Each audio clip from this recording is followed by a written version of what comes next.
गुरु माता की, भगवान भोलेनाथ की, माता कामाख्या की, सभी संतों की जय हो। गौ माता की, जय हो। भोले सच्चे दरबार की, जय हो। करौली शंकर महादेव की, जय हो। हर हर महादेव।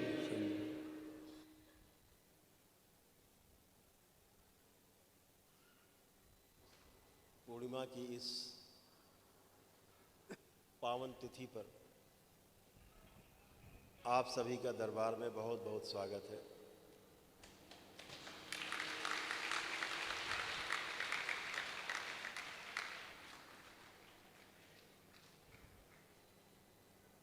आपके जीवन की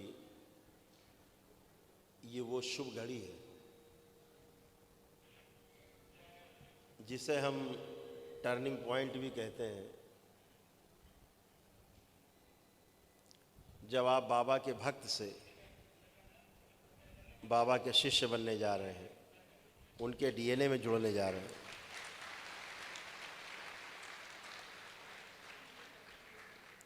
आज से आप श्री राधा रमण शिष्य संप्रदाय के पंजीकृत रजिस्टर्ड सदस्य हो जाएंगे और एक पूर्ण गुरु परंपरा से आप जुड़ पाएंगे। आज ये अद्भुत है। पूर्ण गुरु का जो अर्थ है व्यापक है। जैसे उस शब्द व्यापकता लिए हुए है, वैसे ही इसका अर्थ भी जो है वो व्यापक है। बल्कि पूर्ण गुरु का जो अर्थ है वो महाव्यापक में है, जिसमें व्यापक भी समाया हुआ है, जिसमें सब कुछ व्याप्त है। वह भी गुरु जो होता है पूर्ण गुरु, उसमें जो सब में व्याप्त है, सब जो उसमें व्याप्त है वो सब पूर्ण गुरु में व्याप्त रहता है। इसलिए वो महाव्यापक कहलाता है, पूर्ण गुरु कहलाता है। जहाँ ब्रह्मा विष्णु महेश तीनों उसके आगे नतमस्तक होते हैं, वो पूर्ण गुरु होता है।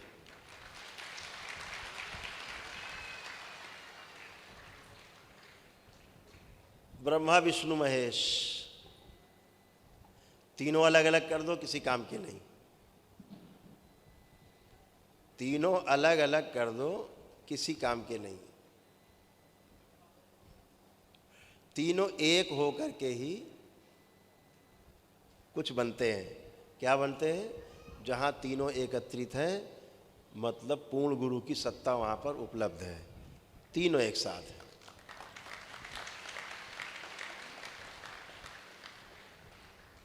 जो त्रिआयामी सत्ता है वो एक मुट्ठी में व्याप्त हो जाती है पूर्ण गुरु के। अदरवाइज तीनों अलग अलग हैं तो किसी काम के नहीं। जैसे बिजली जल रही, पंखे चल रहे हैं, तो इसमें तीनों हैं। ये सारे पंखे बंद करो, स्पीड फैन सारे।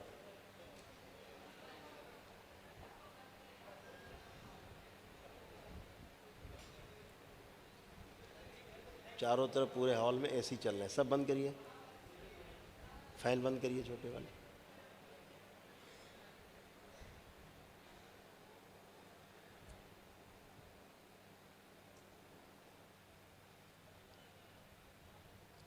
तो जो पूर्ण गुरु की सत्ता है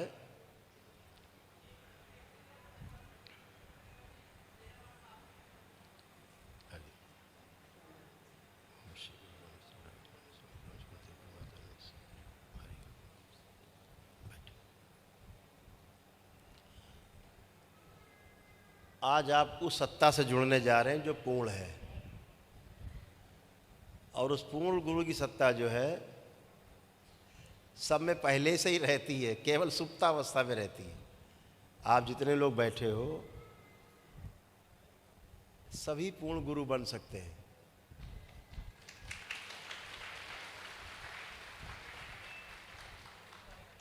लेकिन अद्भुत ये है कि हीरा पैर के नीचे छुपा हुआ है, दबा हुआ है जमीन में, और हम कटोरा लेके खड़े हैं भीख मांगने के लिए। हीरे पैर के नीचे है, सुप्त अवस्था में, आपको दिख नहीं रहा है। तो पूर्ण गुरु बनने का सभी में गुण, स्वभाव, धर्म सब कुछ उपलब्ध है।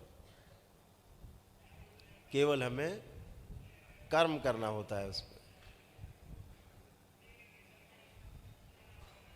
तो जहाँ शिव और शक्ति एक साथ उपलब्ध हो जाती है, सारी शक्तियाँ तीनों और शिव जहाँ पर एक साथ है, शक्ति और शिव है, वहीं पर पूर्णता है।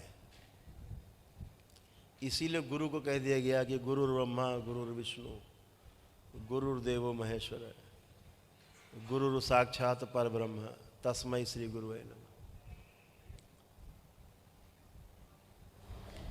गुरु में तीनों लक्षण। सबसे पहले क्या करता है, कौन सा रोल निभाता है गुरु? ब्रह्मा का रोल। आपको नया जन्म देता है, गढ़ता है, आपको पुराने डीएनए से तोड़ता है, पितरों के डीएनए से तोड़ देता है आपको, परिवार परंपरा से तोड़ता है गुरु आपको, और गुरु परंपरा में जोड़ता है, उस डीएनए में आपने जोड़ता है, एक नया जन्म होता है।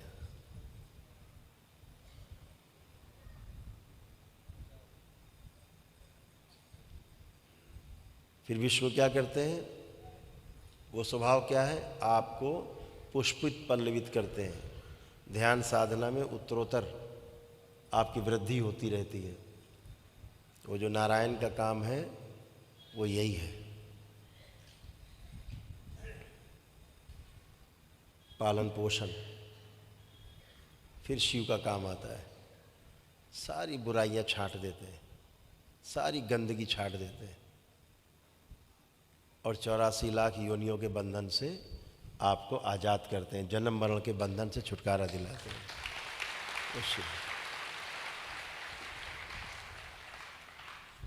तो ये तीनों ही गुण पूर्ण गुरु में उपलब्ध हैं।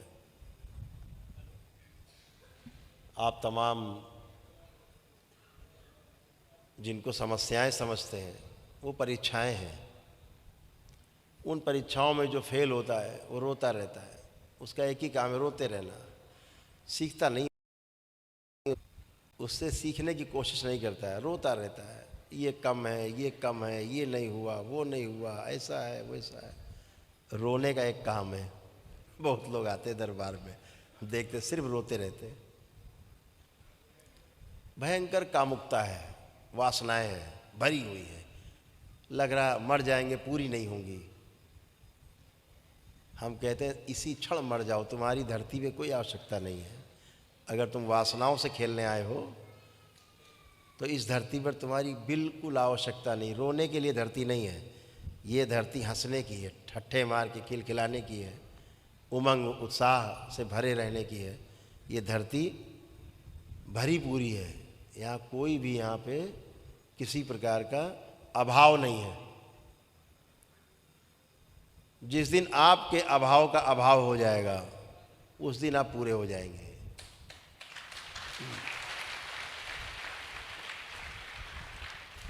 अभी आप में से बहुत लोग उस अभाव में गोते लगाते रहते, रोते रहते, रोते रहते। थोड़ा आया तो हंसने लगे, चला गया रोने लगे, फिर आया हंसने लगे, फिर चला गया रोने लगे।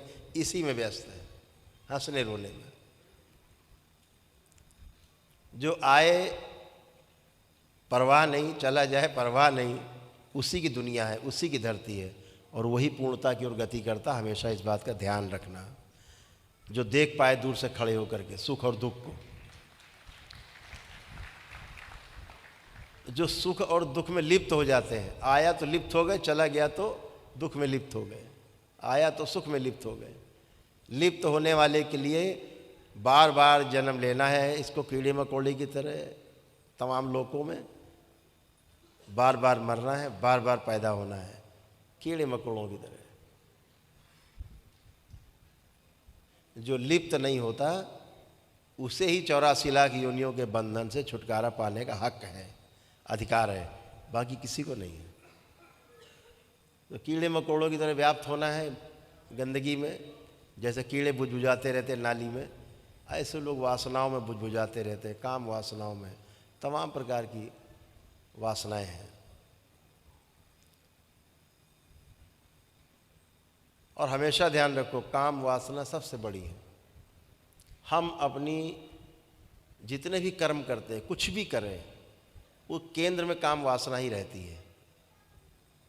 उसको पूर्ण करने के लिए दिन रात एक करके मरे जाते हैं, कैसे ये हो जाए, कैसे वो हो जाए, कैसे वो मिल जाए, कैसे। केंद्र एक ही है उसका, काम वासना। ढूंढ के देख लो, कुछ भी करोगे, पीछे चले जाओ ढूंढते हुए, वासना मिलेगी। उसके लिए ज़्यादा से ज़्यादा धन हो जाए, ज़्यादा से ज़्यादा संपत्ति बन जाए, ज़्यादा से ज़्यादा ये बन जाए, ज़्यादा से ज़्यादा वो बन जाए, सब क्षणभंगुर है, सब नष्ट होने वाला है। आपकी मृत्यु के बाद, पहले किसी का था, मृत्यु के पहले आपका था, आप मर गए किसी और का है, था ही नहीं आपका, है ही नहीं आपका, फिर भी पागल बने घूम रहे।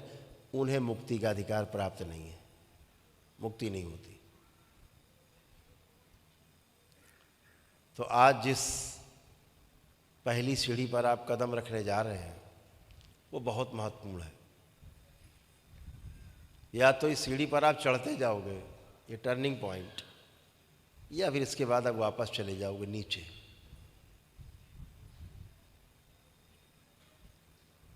इसमें बहुत से लोग बैठे हैं, हम देख रहे हैं, उनमें संभावनाएं देख रहे हैं, बहुत संभावनाएं आप सब में आगे बढ़ने की, इस सृष्टि को समझने की, जानने की, स्वयं को समझने की, जानने की। जिस दिन आप अपने को समझ जाएंगे, अपने को जान जाएंगे, उस दिन पूरी सृष्टि को, पूरे ब्रह्मांड को, ईश्वर को, ईश्वर के पीछे भी जो है उसको भी, सबको जान जाएंगे। और अद्भुत है, हर जगह आप अपने को ही पाएंगे, क्योंकि आप हर आयाम में हैं।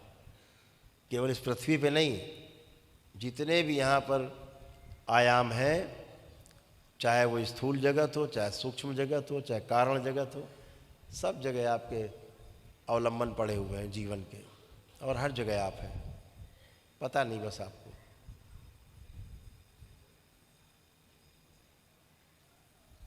तो धीरे धीरे एक एक रहस्य से पर्दा उठता है। जो रहस्य है ही नहीं, वो आपके सामने खुलता जाता है। फिर क्या दिखता है, अरे ये तो रहस्य नहीं, कुछ है ही नहीं। जैसे जैसे आप जानते जाते हो, जैसे आप जब लोग दरबार से जुड़े थे, तो एक भूत प्रेत का भय होता था। होता था कि नहीं होता था? हाथ उठाइए, होता था कि नहीं होता था? होता था। अब ऐसा कोई बचा जिसको भूत प्रेत का भय लगता हो तो हाथ उठाए। जिसको लगता भूत प्रेत है और भय लग रहा उसको, किसी को भय नहीं। आपका दरबार ही ऐसा है जो भय समाप्त करता है, भय को बढ़ाता नहीं कि उछलते कूदते चले आ रहे, हल्ला मचाते हुए, फलाने आ गए, देवता आ गए, देवी आ गए, बैताल आ गए, राक्षस आ गए। सब आपने देखा है, सब ये सब नाटक, सब मन के नाटक, सारा ये सब आपका जो ब्रेन है आपको बेवकूफ़ बनाता है। ऐसा कुछ भी नहीं, सब आपके किए गए कर्म है। जो कुछ भी आप करते हो, आप ही के किए गए कर्म है जो सामने आते हैं। कर्म भोग कटा और समस्या हटी। नहीं, इस धरती में, खासतौर से हिंदुस्तान में, गली गली में दुकानें खुली हैं, भूत प्रेत खेल रहे हैं, नाटक चल रहा है। कब तक चलता है नाटक? जब तक मर नहीं जाते। वो मर गए, उनके बच्चे इस नाटक में शामिल होते हैं, वो खेलते कूदते रहते हैं। आ गए प्रेत, आ गए फला, आ गए ये, आ गए वो, आ गए, करते ही रहते हैं। पूरा घर, खानदान, परिवार तबाह रहता है। ऐसा क्या होता है कि दरबार में आते हो, एक ही दिन में सब खत्म हो जाता है, कोई पेशी पैसा नहीं बचता। कहाँ चली जाती पेशी? कहाँ भूत प्रेत आपके चले जाते हैं? क्योंकि आपके कर्म भोग कट जाते हैं, इसलिए वो गंदी हरकतें भी कट जाती और मस्तिष्क ऑर्डर में आ जाता है और ब्रेन डिसऑर्डर समाप्त हो जाता है, और आप जैसा चाहते हो वैसे अच्छे होते हो। तो ये सब मस्तिष्क को आपको समझना है। इसको समझने के लिए आज आपका पहला कदम बाबा के डीएनए से जुड़ने पर हो रहा है। पहला कदम आपका आज उठ रहा है।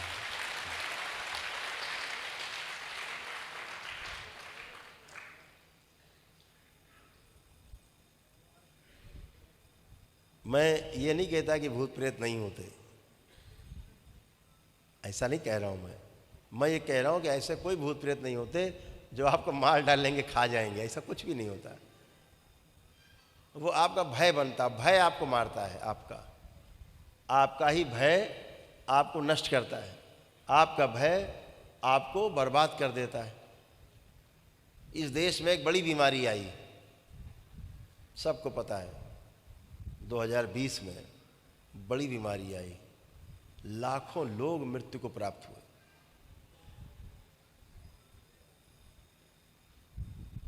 लेकिन इस दरबार से जुड़ा कोई भी भक्त जिसकी प्रक्रिया पूरी हो गई, एक भी भक्त की मृत्यु उस बीमारी से नहीं हुई, एक भक्त की मृत्यु नहीं हुई। हमने बाकायदा एक वॉर रूम बना रखा था, दिन भर सबको फ़ोन कॉल पे सुनते थे, बात करते थे, वीडियो कॉल पे बात करते थे। तड़प रहे होते थे लोग, मृत्यु को जा रहे, मरे मरे मरे मरे मरे। ऑक्सीजन कितनी हो गई? बोले 25-26 बची है। दरबार देखता था, तुरंत उसकी ऑक्सीजन 75, 76, 77, 78, 80, 85, 2 मिनट में, 3 मिनट में उसकी ऑक्सीजन ऊपर। डॉक्टर वहाँ हैरान होते थे, ये कौन सी मशीन लग गई अचानक, ये ऑक्सीजन बढ़ती चली जा रही। कोई नहीं मरे।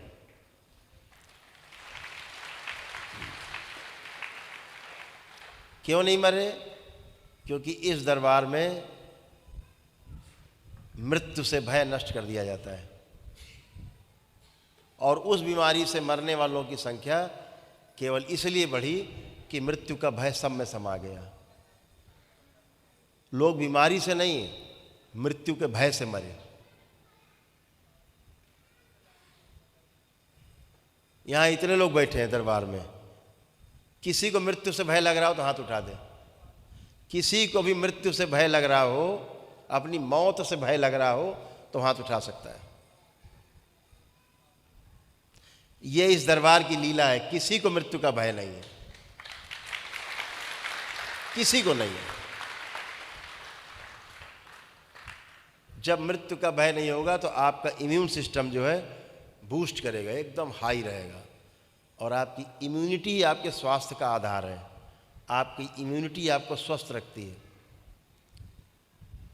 इम्यून सिस्टम आपका नीचे आया और आप गए, तो जैसे भयभीत होता है आदमी, इम्यून सिस्टम उसका नीचे आ जाता है, चरमरा के बैठ जाता है, निगेटिविटी हावी हो जाती है, और आदमी के सारे बॉडी के जो सिस्टम है गड्डम सड्डम हो जाते हैं।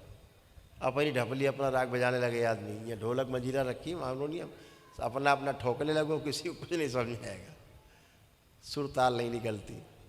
सुर ताल निकलती है इम्यूनिटी से, जो हार्मनी पैदा होती है बॉडी के सारे जो हमारे ऑर्गेन्स हैं, जो एसेंशियल ऑर्गेन्स हैं, वो इम्यूनिटी से उनके जो तालमेल है बनता है। एक किस्सा याद आ रहा है, पहले भी बता चुके, फिर से सुने। किस्सा याद आता, एक सज्जन थे,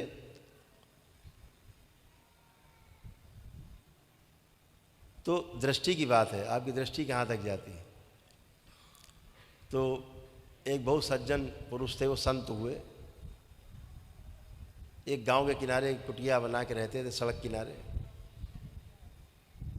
तो एक दिन उन्होंने देखा एक बहुत बड़ी काली छाया, विशाल छाया उस गांव की तरफ जा रही थी। तो उन्होंने उसको रोका, भाई तुम कौन, तुम कहाँ जा रहे हो, घुसे, इतने बड़े हो तुम, कौन हो? तो उसने कहा मैं काल हूँ।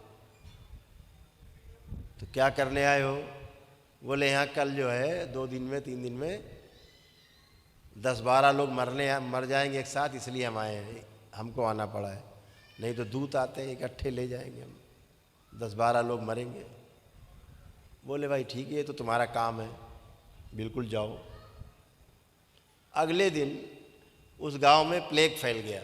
उस समय प्लेग फैल जाता था, लोग मरने लगते थे।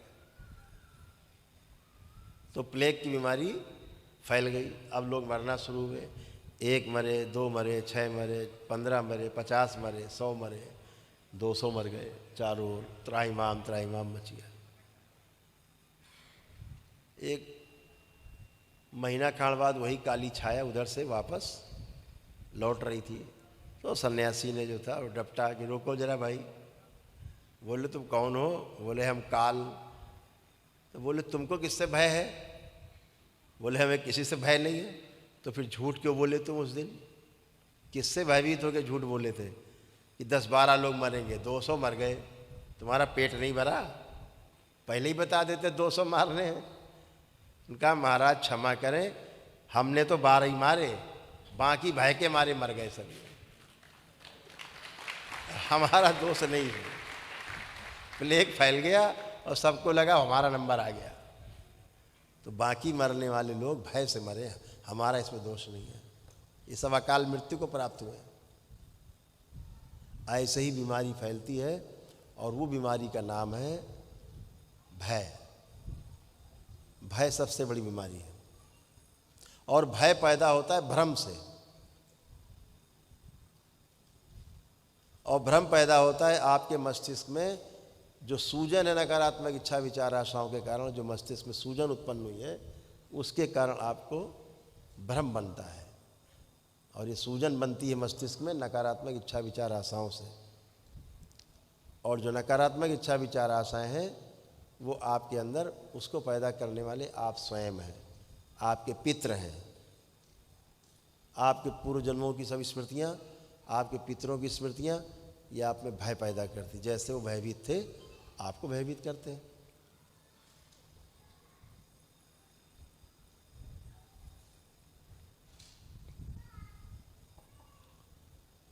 तो हमेशा ध्यान रखो, कोई भी चीज़ गड़बड़ होगी कभी तो वो आपके भय से खराब होगी। किसी आदमी को डॉक्टर बता दे आपको कैंसर है, सोच के देखो जरा, अपने ऊपर लागू करो इस चीज़ को कि डॉक्टर अगर कह दे आपसे कैंसर है, तो तुरंत क्या होता था? अब तो दरबार से जुड़े तो आपको भय नहीं आता है, ठीक है कैंसर होगा हम देख लेंगे, हम तो दरबार से जुड़े। पहले क्या बता दिया कैंसर है, तो आदमी वहीं पे डॉक्टर के सामने ही आधा मर जाता है, और उसका जो इम्यून सिस्टम ऊपर रहता है चरमरा के नीचे बैठ जाता है भय की वजह से, और निगेटिविटी हावी हो जाती है। यही मृत्यु का पहला कारण बनता है। ये पहला रोग है जो भय है। मैं तमाम अपने डॉक्टर मित्रों से पूछता हूँ कि भाई जब आप एक बार रोग को ठीक कर देते हो दोबारा क्यों बन जाता है? आपने शरीर से एक गांठ निकाली, बोले अब ठीक, दोबारा बन जाती है। महिलाओं बच्चियों के यूट्रस से गांठें सिस्ट निकाली जाती, दोबारा बन जाती है। दोबारा करो तिबारा बन जाती है, तिबारा करो चौथी बार बन जाती है, बार बार बन जाती है। स्टोन निकालो दोबारा बन जाते हैं, फिर बन जाते हैं। क्यों बनते हैं? कैंसर हुआ, बोले साहब क्या होगा? कीमो चढ़ेगा। कीमो चढ़ गया भाई, चलो अब बोले साहब सर्जरी होगी, चलो सर्जरी हो गई। रेडिएशन होगा, चलो वो भी हो गया। अब क्या बचा?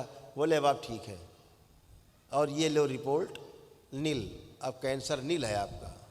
आप बड़े खुश देख, हाँ नील हो गया, लड्डू बांटो।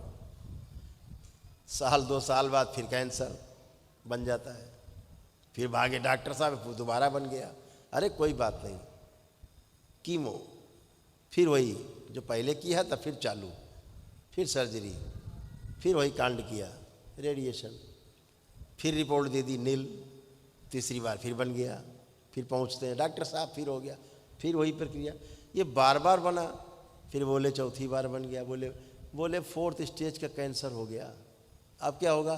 कुछ नहीं हो सकता है, अब घर जाओ, दवा बंद। काहे के लिए बंद? इतना क्यों दयालु हो गए डॉक्टर साहब? कह नहीं अब दवा बंद, अब दवा भी नहीं काम करेगी, अब घर जाओ मर जाओ, काम खत्म हो गया। ये कौन सा इलाज हुआ?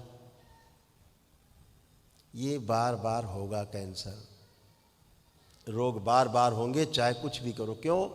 उसकी स्मृति पड़ी हुई है रोग की। रोग की स्मृति नहीं जाएगी तो कुछ भी नहीं जाएगा। यहाँ इतने लोग बैठे हैं, इनमें कई लोगों को सर्जरी भी हुई होगी, कभी कराई होगी सर्जरी डॉक्टर से। हाथ उठाएं कुछ लोग जिनको सर्जरी हुई हो। ये तमाम हाथ उठ रहे हैं। अब हाथ नीचे कर लो, ये कम से कम 20-25 हाथ उठ रहे हैं। जितने लोग बैठे हैं, जितनी सर्जरी कराई है, अपना हाथ रख के देखो जहाँ सर्जरी हुई थी, छू के देखो, रगड़ के देखो, हर तरह से देखो।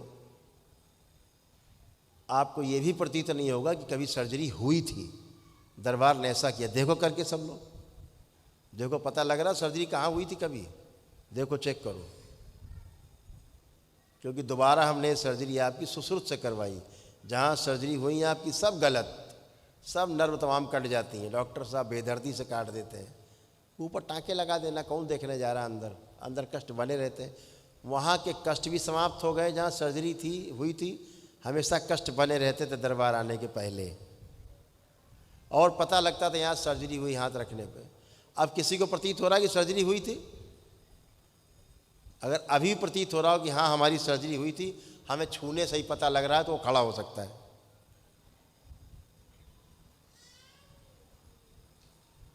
किसी को नहीं प्रतीत हो रहा।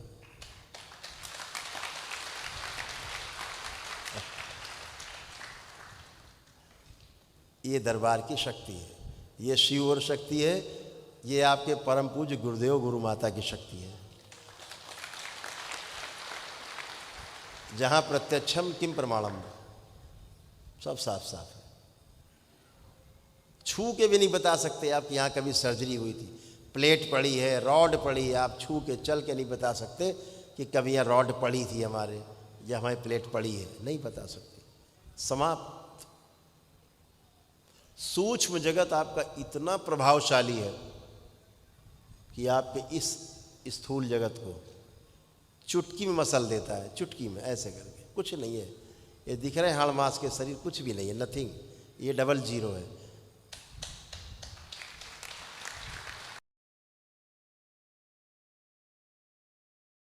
लाली पाउडर लगा के, मार तेल वेल डाल के चमका के, ये मिट्टी का ढेला है, कुछ भी नहीं। जितने लोग यहाँ बैठे हैं सबका भूतकाल का द्वार बंद है। पीछे का आप कुछ भी नहीं देख सकते। अपनी शादी हुई वो भी नहीं देख सकते पीछे का। करके देखो प्रयास सब लोग। पीछे का कुछ दिखता है, कुछ दिखाई दे रहा पीछे का? सभी के भूतकाल के द्वार बंद हैं। क्यों बंद हैं? ताकि पीछे का देख करके आपको पीड़ा ना हो, पीछे की बातें तमाम उभरे नहीं।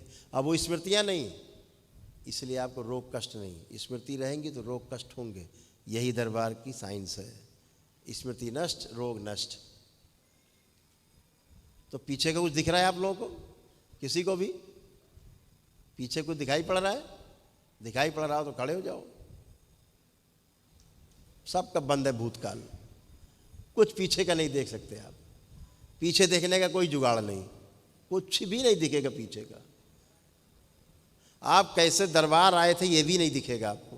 ट्राई करके देख लो। और भविष्य बंद कर देंगे तो ये भी नहीं समझ पाओगे जाएं किधर से, प्लानिंग नहीं कर पाओगे। 1 मिनट लगता है करने में। करें, दिखाएं, कर ही देते हैं। आज तुम लोग अनुभव करा ही देते हैं।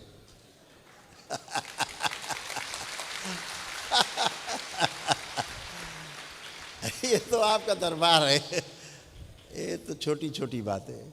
आंखें बंद करो सब लोग, देखो दिखाते हैं आपको। आंखें बंद, आंखें बंद, सभी लोग बंद कर ले जितने लोग बैठे हैं। ये सब पे प्रभाव होगा। जितने बैठे हैं यहाँ, दरबार की प्रक्रिया की हो चाहे दरबार की प्रक्रिया ना की हो, सब कर सकते हैं। आंखें बंद, सभी का भविष्य देखने का द्वार बंद कर दिया जाए। ओम शिव, विजन बंद कर दिया जाए। प्लानिंग नहीं कर सकते, कैसे जाएंगे, कहाँ से जाएंगे, कोई प्लानिंग नहीं।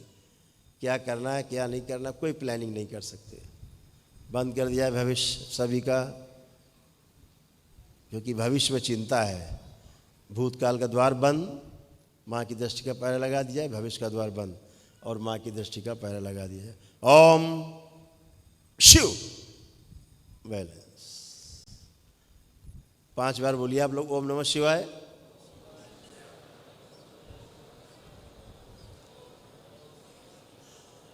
पीछे के सभी शरीरों के द्वार बंद किए जाए, भूत भविष्य के। अब देखो क्या खोल देंगे, चिंता मत करो, भविष्य खोल देंगे। लेकिन अब आप यहाँ बैठे हैं, देखो सूक्ष्म जगत कितना प्रभावशाली है। आप यहाँ बैठे लोगों में से कोई भी प्लानिंग नहीं कर सकता कल की क्या करना है, कैसे करना है, चित्र नहीं बनेगा आपका। करके देखिए, कैसे जाना है अभी आपको दिखाई नहीं पड़ेगा, वापस कैसे जाना है ये भी नहीं देख सकते आप। करके देख सकते हैं आप सब, कैसे जाएंगे देखना है। सोचने वाला खोल रखा हमने, देखने वाला भी बंद किया है। सोचने के बंद कर देंगे तो हरिहर हो जाओगे। देखना है अब कैसे जाना है, आपको दिखेगा ही नहीं किधर से जाना है। यहाँ हॉल से निकल के किधर जाना है ये भी नहीं दिखेगा। करके देखो, करिए प्लानिंग किधर जाना है।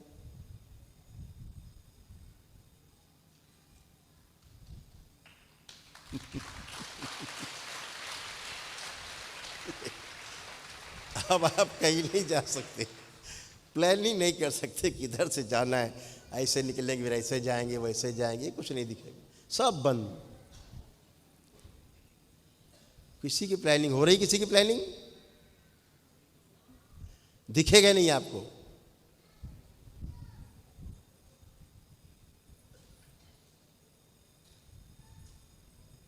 तो क्यों नहीं दिखता? क्योंकि आप दरबार से, दरबार की शक्तियों ने आपका भविष्य का द्वार बंद कर दिया है। वही बोलेगा जो पागल है, हाँ हमको दिख रहा है कैसे जाना है, ऐसे विचारे, किसी को नहीं दिख रहा। इन सभी के भविष्य को देखने का द्वार खोल दिया जाए, शिव खोल दिया जाए सभी के द्वार। माँ की दृष्टि का पहरा हटा लिया जाए। बैलेंस। आंख बंद करके 3 बार बोलिए ओम नमः शिवाय। अब आंख खोल लीजिए। अब आपको सब दिखेगा, किधर जाना है, कैसे जाना है, प्लानिंग करना है, अब सब दिखेगा। सब करिए, सब दिखाई देगा। तो ये है तंत्र। तंत्र माने व्यवस्था, अव्यवस्था नहीं। तंत्र माने व्यवस्था, और टोना टुटका, झाड़ फूक, जादू टोना, ये है अव्यवस्था। तो आप कहाँ जा रहे हो? तंत्र में, यानी व्यवस्था को समझने जा रहे हैं, व्यवस्था में रहने जा रहे हैं। तो दोनों में ये फर्क है। ये जो गली गली बैठे हैं, झाड़ फूक झंडा लेकर के आ गए, कोई किसी से मार रहा है, कोई बाल पकड़ के हिलाए दे रहा है, कोई लातों से मार रहा है, कोई चढ़ा जा रहा है एक दूसरे के ऊपर, मार लाते घूसा मारते रहेगी, निकल बाहर, कौन है तू, कौन है तू। अरे भाई तुम खुद है अंधे हो, काहे पूछ रहे हो कौन है तू? तुम्हें दिखता नहीं है, तुम चिल्लाए जा रहे हो कौन है तू, कौन है तू। अरे वो क्यों बताएगा तू, वो तो झूठा है, खा के पैदा हुआ है, वो बता देगा हम हनुमान जी है, बताओ क्या करोगे? तो पैर पकड़, अच्छा हनुमान जी तो पैर पकड़ लिए, दिख ही नहीं रहा कुछ, लगे पड़े घूसा मुक्का चला रहे। मेरे पास ऐसे ऐसे बच्चे आते हैं, बच्चियाँ आती जिनके साथ बहुत दुराचार अत्याचार हुए थे। पुरुष आते ऐसे करके कान में उंगली रख के घुसेड़ के ऊपर से मार देते, कान का पर्दा फट जाता। मेरे पास लोग फटे हुए पर्दे लेके आते, खून बहता, दरबार उनका पर्दा फिर से ठीक करता है, खून बहना बंद करता है, कष्ट हटाता है, स्मृति से हटाता है। इन सब को उठा के जेल के शिक्षों के पीछे डाल देना चाहिए। ऐसे झाड़ फूक टोना टोटका करने वाले लोग, जादू टोना करने वाले लोग, तमाम मज़ारे बना के, तमाम छोटे छोटे मंदिर बना करके गली कूचे में, और बैठ करके कि हनुमान जी, कोई मूर्ति रख दी कि हनुमान जी आ गए, कोई मूर्ति रख दी काली मैया की रख दी, कोई कुछ कर रहा नाटक, कोई कुछ कर रहा, वहाँ 4 लोग बैठ के उठा पटक करने लगे। अरे भाई एनर्जी तो ज़्यादा है, वो तो कूदने लगेगा 2 मिनट में, उसको 2 मिनट लगेगा कूदने में, कूदना चालू करेगा। आज सोचे भाई तो बड़ी महान आत्मा आ गई, कूदवा रही है। अरे कूदवा नहीं रहे, उसको कूदने का शौक है, खुद ही उछलने का, वो उछल रहा है, 4 लोग देखे और लगे उछलने वहीं। ये सब नाटक है, इन नाटक से हमेशा दूर रहना है। अपने को स्वयं को समझना है, स्वयं के द्वारा पूरी सृष्टि को समझना है। यही तंत्र है, यही व्यवस्था है। और इसी को जानने के लिए आज आपने पहली सीढ़ी पे कदम रखा है। बाबा की ओर चलने के लिए, परम पूजनीय बाबा के कक्ष की ओर प्रस्थान करने के लिए पहला कदम है आपका। उनकी गोद में खेलने का पहला कदम, उनसे समझने का पहला कदम।